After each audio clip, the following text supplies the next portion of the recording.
Welcome to the Daily Objective, day 127 of the war in Israel. I'm joined today by Tal Tsfany, the president and CEO of the Ayn Rand Institute. Tal, welcome. Thanks, Razi. Happy to be here. So, Tal, you, other than running ARI, you're also from Israel originally, and you have some thoughts on this war. I want to start with a thought that we've had on this channel and that has been controversial even among objectivists. We have made a point of saying that the war that should be fought by Israel is not specifically against Hamas, and we're not even talking about the fact that Iran is behind this and there are other proxies, but we've been talking about the Palestinian people and how this is a part of the Palestinian way of life. This is their culture. It is murdering Jews is something to do and to celebrate. So what are your thoughts on who this war is really against? If we take a step back, just define what war is. War is you default into physical battle. Trying, what is the objective of a war is to change the will and the direction of your enemy. And it's Napoleon who said that the moral is to the physical as 3-1, which means that if you really understand war, you understand that you're going to war against ideas. Ideas are not devoid from the people who carry them. So it's a war against people and the ideas that people carry. So if you want to be very precise, what you are saying is that you're going against a culture with specific ideas. And I agree with you that the majority of the Palestinians right now are holding vicious, deadly ideas that needs to be crushed. But the view needs to be, we're not just killing bodies. We're not destroying buildings. We're going after changing and crushing the will of an enemy to pursue its ideological vision. And how you do that is how you fight a war efficiently. So you can say it in different terms, but what you're actually going after is Islamic fundamentalism. And you're going against the Palestinians. You're going against anyone who's carrying those ideas. Could be the Iranians, or at least, as far as I know, not the majority of Iranians. But this is why I think people overestimate how hard it's going to be to crush those regimes once and for all. If we understood what it takes to win the war of ideas with violence. So I think saying we are at war with the Palestinians is true, but let's be even more precise. We're after the culture that has been developed in the recent decades and decades since Islamic fundamentalism took over the Palestinian culture. It didn't used to be like that. And it didn't used to be like that with other Arab cultures. But I think what happened in Iran in 1979 fueled and inspired takeover of a new philosophy that this is really the enemy we need to think about when we're fighting. Yeah, and you mentioned Iran. We've been saying of all the countries in the Middle East, the one country that if we go to war with, we actually have people on our side in that country is Iran. There is real opposition, the kind you don't see among the Palestinians to the Iranian regime. So from what you were saying to where Israel actually is in the way it's fighting, what is the distance? What is that gap? And is it something that could be closed? Israel is going to lose because of Israel. Israel is not going to lose because of any other reason, including some of the voices, including it's not going to lose because of the United States and its ability to arm Israel. I think people don't know and don't understand and don't appreciate how strong Israel is as a culture, that it manifests itself in its sophistication and ability to fight. Israel can crush any enemy in the Middle East within a week if it wanted to. I hear interviews with military generals, that are retired that say it's really it's an ideological decision how we fight. It's not a military issue. The complicated issue is, how do you arm yourself? How do you strategize to win a war where the enemy, in a way, says enough? I'm quitting my ideological pursuit of my ideals. And how do you do that? In this wonderful book, Nothing Less Than Victory, that I really recommend everyone to read. Sorry, the other way around. By John David Lewis. If you read history and the history of war, you really understand that really what matters are ideas and the moral ideas behind the reason for war. And so I think Israel does not understand what it's fighting for. Israelis think that they're fighting for their lives, period. But they're not fighting for their lives, period. They're fighting for a way of life. And if they don't embrace this, the core of their strength and the reason why Israel is superior morally over the other cultures around it, it will lose, because then we fall into this fallacy of, you know, if we win the war, it's just going to lead to new grievances, new conflicts. And that's what we've been told. And that's what America has been pursuing in the, you know, since World War II. Just a misunderstanding what war is and what you're actually trying to achieve with the war. If Israel realized that it's fighting for a way of life, it's trying to crush the will of people, then the way we fight and the casualties and our objectives would be completely different and more widespreading. We need to crush all of the regimes that are threatening the way of life of the Israelis. And I have a lot to say about Israel itself. I mean, Israel, the way it thinks about itself as a advanced Western civilization of separation of state and religion and things like that. But that's deeper. So yeah, I think Israel is going to defeat itself. And it's already, in a way, defeating itself in the way it thinks about the way it fights in Gaza. Yeah, so about that, you know, you talk about Israel's moral superiority. I think in Israel people would agree, but one thing they would say, you know, they say the IDF is the most moral army in the world, and the reason they give for that is the lengths to which it goes to prevent civilian casualties on the enemy's side, even at the cost of lives of its own soldiers and of achieving the goals of the military operation to begin with. So, yeah, do you have Yeah, anything? this is the wrong reason, the wrong moral reason. Israel is not moral because it doesn't target women and children.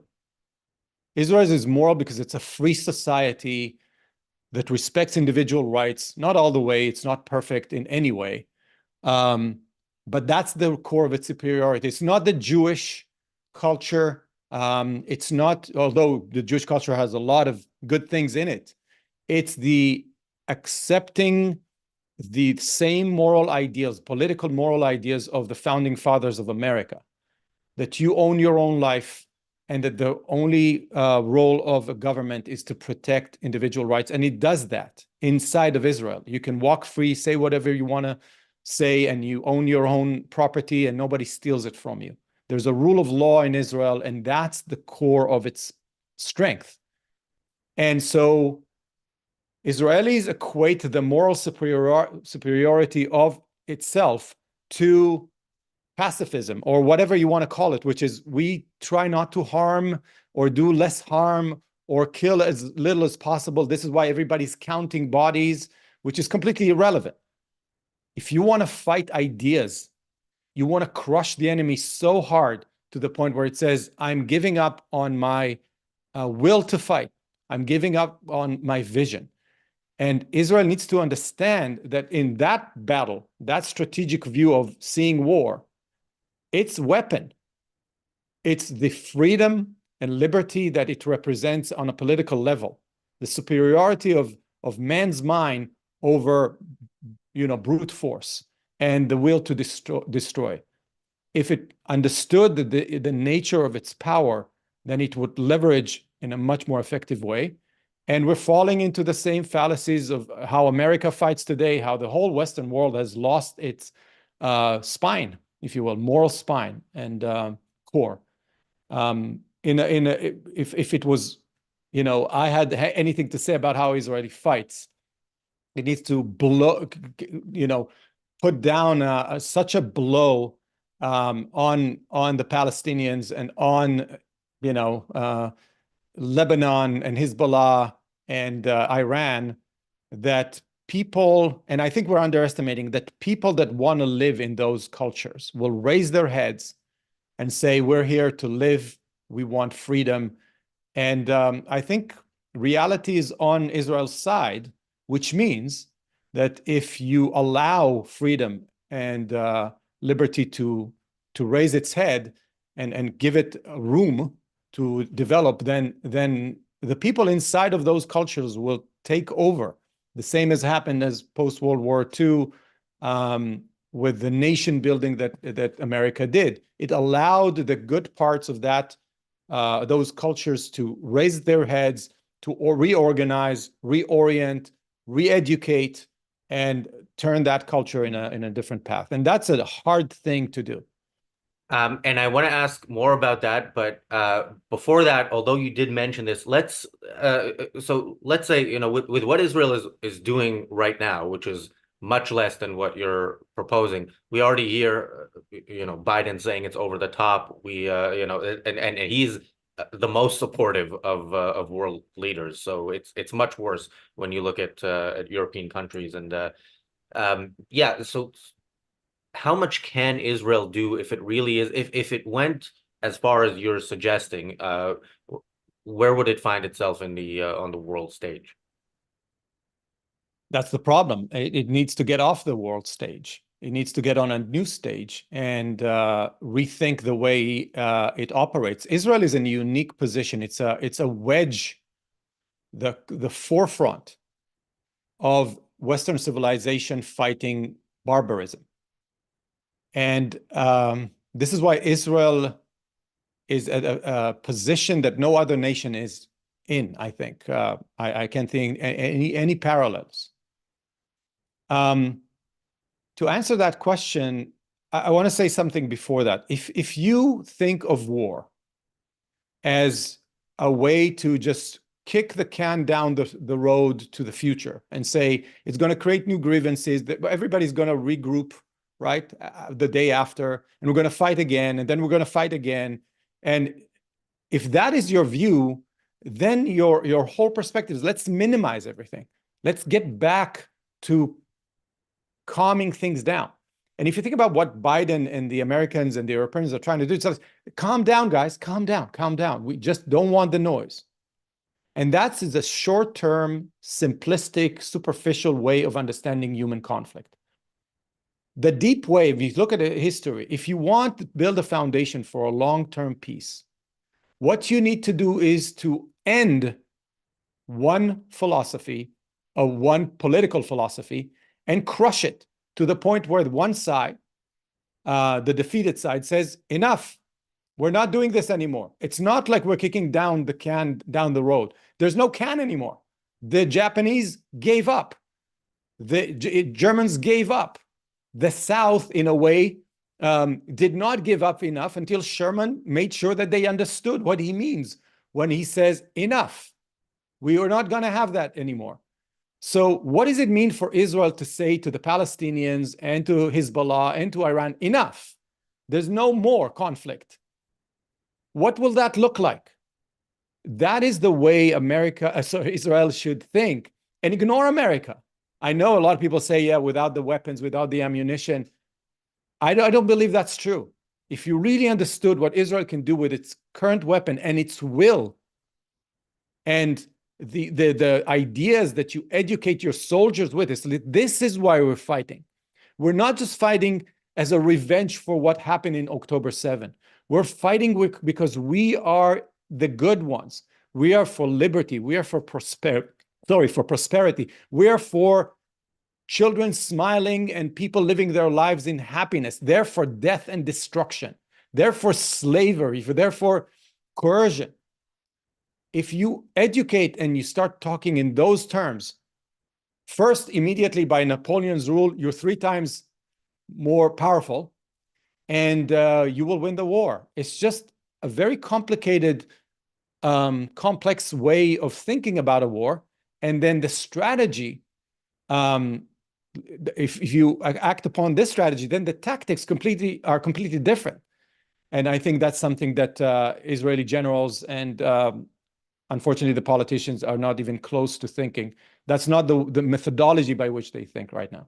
So I don't think that I should answer your question like this is the amount of power and force Israel needs to apply. That's not the way to think about it. It's like, well, first, what are we trying to achieve? Which is complete annihilation of the ideas. And what does it mean for the day after? So if you, let's focus on the Palestinians. What does it mean? How does the world look like when we are, as Israelis, take the Palestinians' culture into a new direction? What is the process of normalization over maybe a decade or two would look like? If we wanted a Palestinian kid to look like a kid in Ashkelon, right, in Ashdod or Tel Aviv. Because the kid in Tel Aviv is not different from the kid in Gaza when they're born. There's the same thing. It's just how are being educated into a moral and a political moral philosophy of how people live together. So how does that look like? And I know some people say we have to completely separate. Some people say, no, we have to take over and enforce a full military rule and then slow assimilation of the Palestinians. And what does it say about the Jewish nature of Israel? What does it say about the Arabs in Israel? What does it say about the West Bank? There's so many questions. So before we can answer how much, gunpowder and bombs should we drop and where, we should really think about what it is that we're trying to achieve and what will the day after look like. So what will the day after look like? And what will it look like, considering what Israel is doing, and what should it look like? It's a very complicated question, and I'm not a military expert, so I don't want to go into tactics. Again, let's stick to the principles. The principles is you're not solving the problem unless the Palestinian culture gives up on its Islamic fundamentalist ideas and starts to accept Western ideas of liberty and freedom and individualism. How do you do that? In my view, everything I know about it, and again, I'm no expert, is I don't see how you can just leave the Palestinians alone like we did when we backed off and left them everything. You see what happens. They deteriorate into the same ideas again, and they're a forefront for a lot of people that are interested in fighting the ideological fight with Israel as a representative of the Western world. I think specifically, and not like Egypt or Jordan or Syria or Lebanon, you cannot really just say, oh, here's a border, do it again, guys, let the Hamas take over again and we'll fight you again. If that's what Israel wants, I think that's not the solution. So the way I think about it, and I was born in Beersheba, that is pretty close to Gaza. And in the 70s, people from Gaza were all over Beersheba. They were building our houses. They were in the markets. They were selling goods and sweets and produce coming from Gaza. My parents went to the Gaza beach and into their markets. And then, of course, Iran happened. The Iranian Revolution happened, and things got worse. So I think that the way to think about it is, and it's very hard to imagine how that will work, but you take over, you control that territory, and you make sure, the same as you make sure that in Ashkelon and Ashdod and Haifa and Jerusalem and Tel Aviv, the people in that territory live under Israeli rule. And in the beginning, they're under complete army occupation. But slowly, there's a ladder by which if you start behaving and you're showing, we give you more credit. It's like a ladder of freedom that we will allow you first to go back into internal commerce and open the shops. And then if you're with good behavior and we're completely controlling, so there's no terrorism as the same as there's no terrorism in Haifa, right? We can have a rule of law and then slowly let them assimilate. Now, I know that a lot of Jews think this is the end of Israel, and I think that points to the problem of Israel being the Jewish state rather than the home for Jews, which I think leads to a core problem in the Israeli culture itself, which doesn't allow for the assimilation of Arabs into it because it doesn't accept it as a completely free state. And that's a deeper problem. But that is the direction, the overall strategic direction that I think can work. People might find it problematic. There might be other strategies where we can live in peace with the Palestinians. And I think it's okay to hear other ideas, but that's the way, with everything I know, the way I integrate the complexity of the situation. It's not, Egypt will not take responsibility. The Gulf states will not take responsibility. Nobody will really take responsibility if you let them do their thing. You know where things are. So Palestinians are a problem, a unique type of problem, not like Egypt, not like Jordan, and we need to treat it differently. Yeah, by the way, Egypt has moved troops to its border with Gaza ahead of Israel's expected operation in Rafah. So, and by the way, that's not because they're afraid Israel would attack. They just don't want Palestinians coming in. Thank you, Apollo Zeus, for the super chat. Thank you, Jonathan. Thank you, Bonnie. Thank you, Carolina. So, what about the West Bank? Great question. I think the West Bank is not as infected and corrupted as Gaza because of Hamas. But if you think that the Palestinian Authority is any better, just listen to what they said after October 7th. It's like, oh, this is all the Israel's fault, the occupation, and until Israel does not ceases occupying the territories, this fight will continue. Let's not pretend.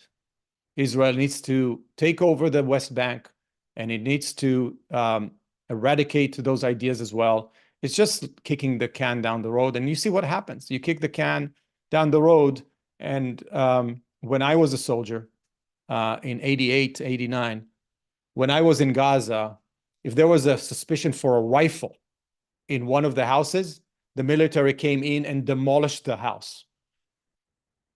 See where we are right now. When you kick the can enough, you get used to what's going on to the point where you're like, it's okay, we'll let them bring trucks with missiles. It's missiles. We have Iron Dome, everything's fine. So there's a moral deterioration within the Israelis over time. So if you don't want that moral deterioration to get to the point, I think actually if we keep things as they are, in 20 years, Israel will be okay with 10,000 people dying. It will be okay because, we've seen October 7th, 1,000 people died. And then whoever imagined in the 70s, in the 60s, in the 80s, that there will be a case where thousands of Israelis die from Palestinian attacks? Who would have imagined? Right now, we see it in reality. So Israel needs to understand it needs to solve that problem once and for all, and read the Nothing Like This, Less Than Victory, to learn how you end wars, how do you build a foundation for long-lasting peace, rather than appeasing America or the United Nations. So taking over the West Bank and kicking out all of the Palestinian Authority is just it's ridiculous. It's a totalitarian regime, maybe not as murderous as Hamas, but it's just a time bomb, a ticking bomb. So you take over, you apply Israeli rule of law. It's going to take a lot of resources and a lot of patience from the Israelis, but that's the only way to remove that cancer. Yeah, Nothing Less Than Victory. Speaking of reading it, Netanyahu read it, or at least was pictured with it in the Knesset, the Israeli Parliament. So yeah, we often say on this channel, Netanyahu is not one of those people who is just honestly mistaken. He knows better, and yet he is doing what he's doing. I Netanyahu don't know if you want to Netanyahu is a coward. is a coward because he knows better. And he's an educated person and he chooses the wrong path every time. If you want to go back to Israeli leaders that had a moral backbone, go back to Golda. I'm not saying there were anywhere, any of them were perfect. Go back to Menachem Begin. Go back to Raphael Eitan as the chief of the military. We are here to crush our enemies and defend Israel as a free society. Period.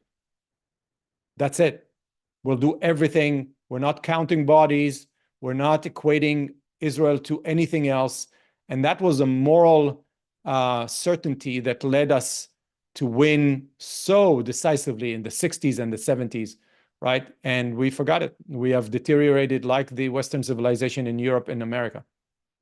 And we're paying the price as Israelis with bodies because reality stares us in the face. We're not isolated in our own continent, right? And if they want, they need to, fly some airplanes into our World Trade Center, which is the most they can do because then they are the other side. They're right there. The barbarians at the gates from all directions. So Israel needs to wake up and get smarter really fast. Thank you, Akira, for the super chat. Akira says he has read, that's Netanyahu, he has read other objectivist foreign policy books. Yeah, he's also written one. He's written a couple, but one that's about fighting terrorism. And yeah, we have said on this show, everybody who bought that book, we should have a class action lawsuit just getting a refund for the book because he clearly doesn't believe what he's saying. As I think I heard Yaron saying one of his is just, if he only read his own book, right? Yeah. I don't know who wrote it. I guess it was a ghostwriter or something, but just read your own book and follow what you're saying there and get your act together. I think the problem with Netanyahu is a political survivor, and he understands that if he started going in that direction, he's not sure he has the support of the Israelis. The Israelis are confused in so many different ways, all the way from the left to the right. Like you said, for the wrong reason. You see even Feiglin, right? A person who's fighting for freedom and liberty and so on and so forth. He's saying we should crush them. He's saying all the right outcomes, but not for the right reasons. It's because he's messianistic. That's how you say he's really thinking about this is what God, our God, tells us to do. So even when they are right about the conclusions, you see their reasoning and that it's completely false. So we talked about culture in Israel, culture elsewhere. One thing, so a few months ago on this channel before October 7th, we were talking about this op-ed by Thomas Friedman in the New York Times, urging Saudi Arabia not to normalize relationships with Israel because it legitimizes the Israeli leadership. There was a few days ago, there was this letter to FIFA or UEFA, one of the governing bodies of world football or soccer, as you call it in America, demanding that Israel be removed from competition. And if you look at the countries signing it, it's really these horrible Middle Eastern dictatorships. But this is being discussed in the West as, a valid opinion of just another legitimate actor in the field. So thinking of those examples, where is the culture in the West in terms of how they look at this and how that kind of thinking would affect us in other areas? Again, if I want to step back from the question to just put the question in context. How do you evaluate two sides of a conflict to begin with? If you understand the purpose of each side, then it brings the whole conflict into context. What is the purpose of the Israelis? The Israelis are trying to live in peace with individual rights and freedom to allow its citizens to thrive and create and do what they're doing. And you can see the flourishing of the Israeli culture and the Israeli markets producing so many innovations. What is the purpose of the Palestinians? What if you left them to get whatever they want, what will that look like? And that will be a religious totalitarianist, fundamentalist regime, oppressing their own people, killing people, throwing gay people from roofs, and murdering women, and limiting the freedom of their citizen in so many different ways. It's going to be completely corrupt, like it is. I mean, you don't have to imagine it. Just see how Hamas has been ruling Gaza for the last, decade and a half. And then you have to pass judgment. You say, who's the good? Who are the good guys? Who are the bad guys? And once you say the Israelis are the good guys, because I want to see humans thriving in a free society, I don't want to. I would rather live in America or Israel than living in Saudi Arabia or Gaza or Iran or North Korea. Why? Because of the ideals of that culture that manifest themselves in how you live. If you think that this is a better way of life, then you have chosen the good guys. Once you have chosen the good guys, now the question becomes, how do the good guys defeat the bad guys? And if you understand human nature, you need to understand that what fuels humans and drives their will to fight is their ideas. So if the whole context, the way we should look at this conflict is that there are good guys who are for freedom and human thriving, and there are bad guys, evil guys. And the good guys, like in any good movie you've seen, need to crush the bad guys, kill them, and get to the point where they say, enough, I will surrender my will to, and I will just abandon all will to live the way I said I want to. And I'm going to listen to you and do what you tell me to do right now and change my direction. If that is the way you see it, then there's no question, how the West and America and Europe should treat that. Now, because they don't, because the culture is the Western civilization is being corrupted more and more to its core by subjectivist ideas, right, or subjectivist philosophies. Then they come up with those crazy ideas of how to look at Israel as the occupier, as the one who kills more people, and so on and so forth. Out of the context that I just mentioned, how would I know? They killed 20,000, they killed 8,000, they killed 25,000, and so on. So there's no way to morally judge what's going on.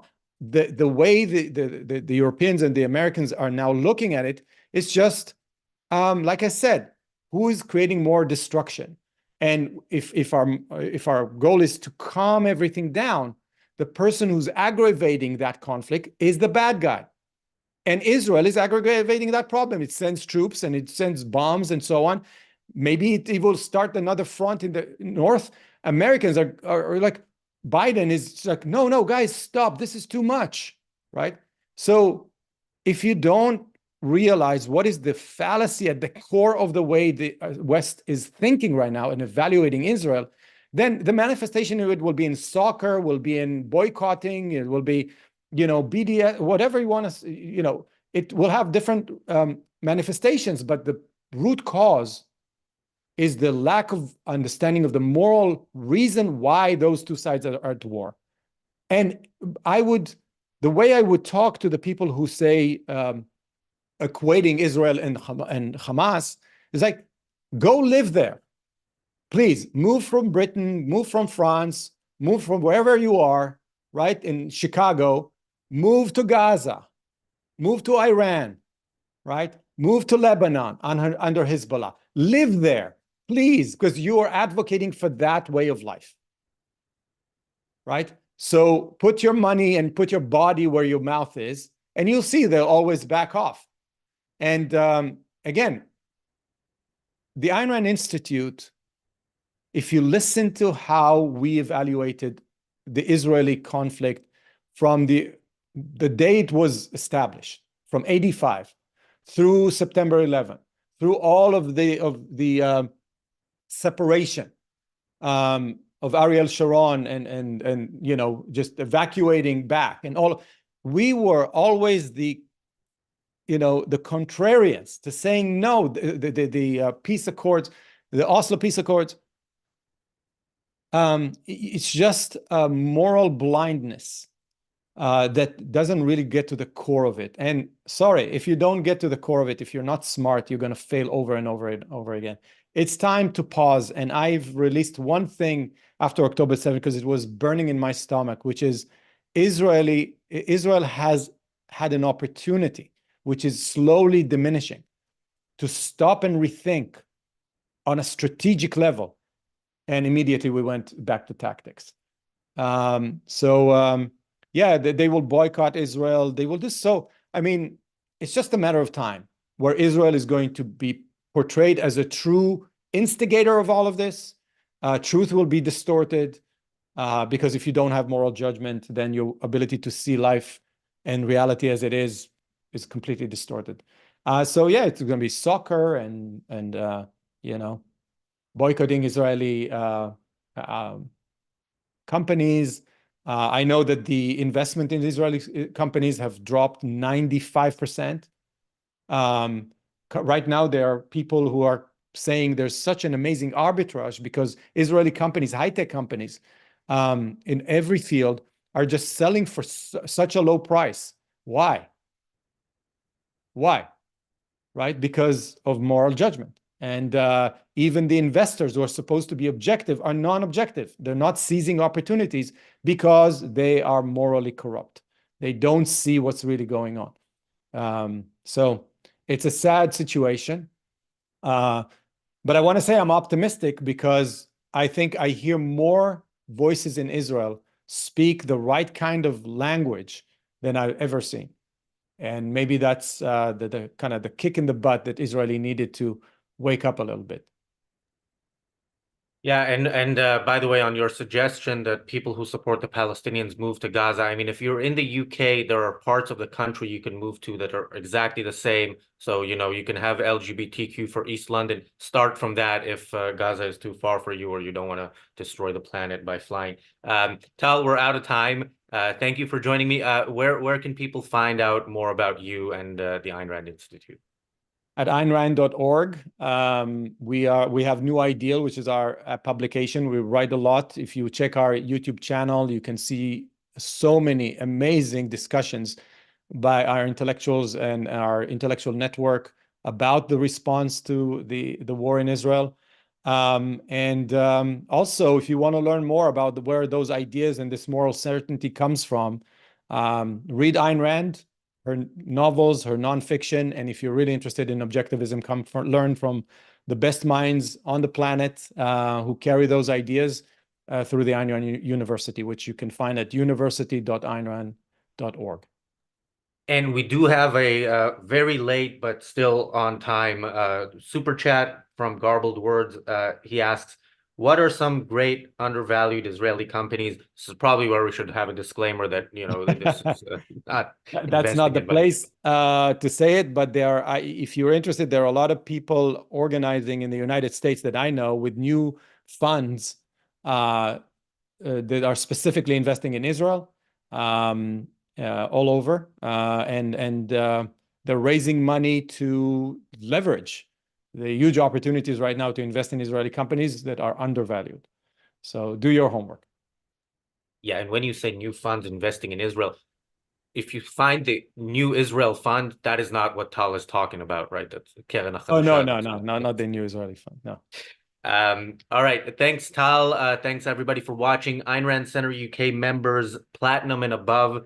The Philosophy Forum is starting in a couple of minutes. It's late. Sorry, we were late on this show as well. We'll be back with the Daily Objective tomorrow, 5:30 UK time, 12:30 Eastern, followed by the reality show Extra for ARCUK YouTube members. Thanks again, Tal. Thanks, everybody, for watching. We'll see you tomorrow.